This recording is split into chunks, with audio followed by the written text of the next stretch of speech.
Prej rreth 2 muajsh, Kuvendi i Shqipërisë po vonon shqyrtimin e kërkesës së prokurorisë së posaçme për dhënien e autorizimit të arrestimit ndaj zëvendës kryeministres Belinda Balluku.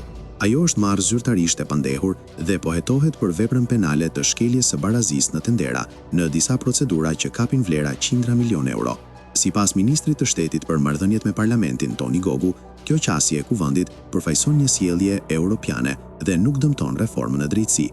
Ai theksoi se në momentin kur kryeministri percepton një ndërhyrje të një pushteti tjetër në kompetencat e ekzekutivit, zgjedh rrogën institucionale, duke ju drejtuar gjykatës pas ulme personale ndaj prokurorëve. Kjo, sipas tij, dëshmon konsolidim të shtetit të së drejtës dhe funksionim normal të institucioneve.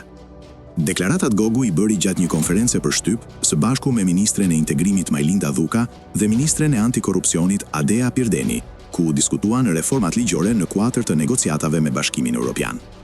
Gogu sqaroi se Kuvendi do të pres zgjidhjen e konfliktit gjyqësor mes kryeministrit dhe gjykatës së posaçme, përpara se të marrë një vendim mbi kërkesën e SPAK, duke ju referuar çështjes që do të shqyrtohet më 22 janar në gjykatën kushtetuese. Ndërkohë, kërkesa e SPAK mbetet pezull pas ndërprerjes së mbledhjes së Këshillit të Mandateve, ndërsa seanca e radhës është paralajmëruar për 28 janar.